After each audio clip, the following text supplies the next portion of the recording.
says the Looming Diplomatic Row as Burkina Faso's military leader Ibrahim Traoré has disclosed in a television interview that his country will consult with Mali and Niger to take a final decision on whether or not Ghanaian traders and other West African nationals can easily do business in their countries. The three nations officially announced their departure from the Economic Community of West African States, ECOWAS, raising fears of a Ghana Union of Traders, GUTA, who say they're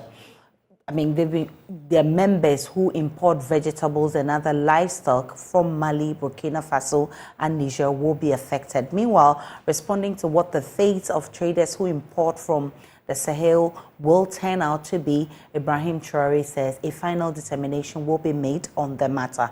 The military ruler also appears to be unhappy with President Akufo-Addo and other West African leaders within the ECOWAS bloc who he says are peddling falsehood about Burkina Faso. Média mensonge encore. Et malheureusement, on avait même vu des chefs d'État qui sont tombés dedans, qui sont allés raconter du mensonge, soi-disant qu'on a donné des mines à des Russes à notre partie sud. Unfortunately, we have even seen some heads of state who fell into this and went to tell the lie, supposedly, that we have given our mines to the Russians in our southern parts. If the Russians want a mine, we have the mining laws. They come and integrate into it. We give them their license and they pay their taxes and do everything they have to do like anyone else. We will see and decide what measures to take in due course. It is not a rush. It is not an outburst of anger. If it was an outburst, we would have done it long time ago. Monsieur le Président, ce départ de la CEDEAO? Bien sûr, très bien réfléchi.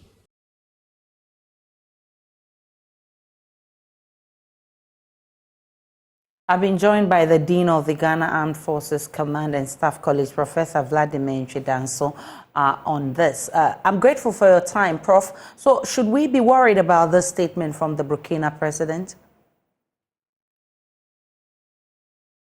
But the point is this, that it was inevitable. I mean, what he's saying is something that would happen even without words. Once they form a new common external tariff, common market, and they are forming another union, it means our union, ECOWAS, the remnants of ECOWAS, will have to trade with them on different terms. Each member of the ECOWAS is now called a third country. And again, they should be worried also about our utterances about Wagner. Wagner is their own determination. They decided that Wagner should be there. But ECOWAS is being hysterical about this. I've had occasions to warn that Wagner will not enter any of the ECOWAS countries. They are not invited. And if for them, Wagner is doing a good job, what right do we have to castigate them? If it were Blackwater from America, would we have cause for concern?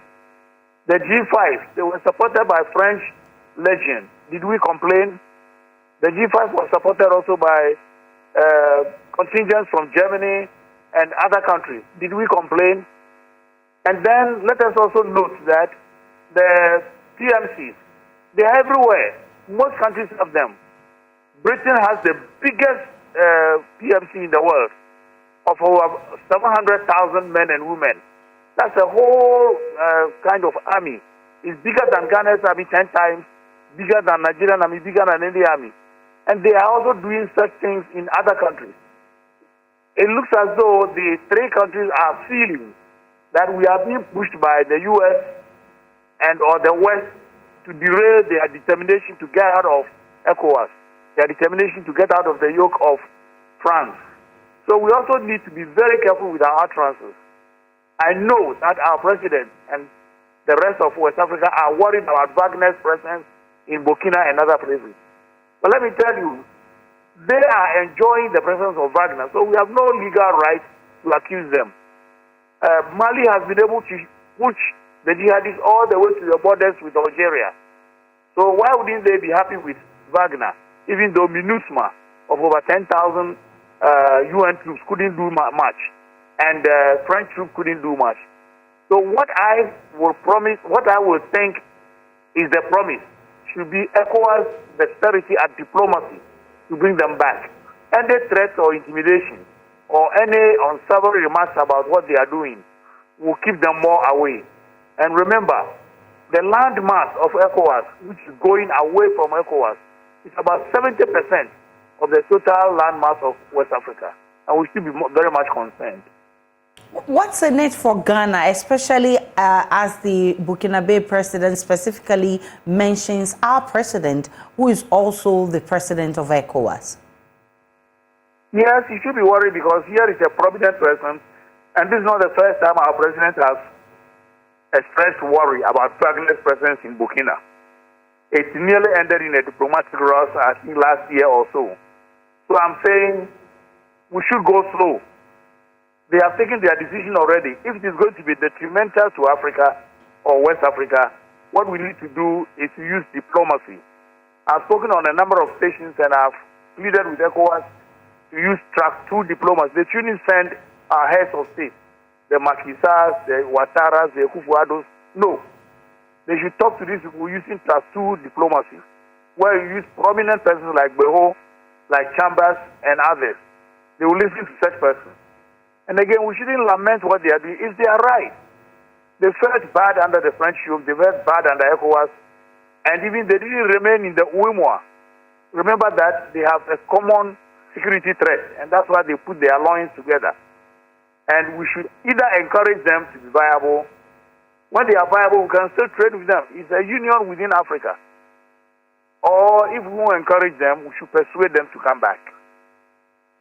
Professor Vladimir Ntredanso is Dean of the Ghana Armed Forces College. I'm grateful for your time, sir, this morning. Let's do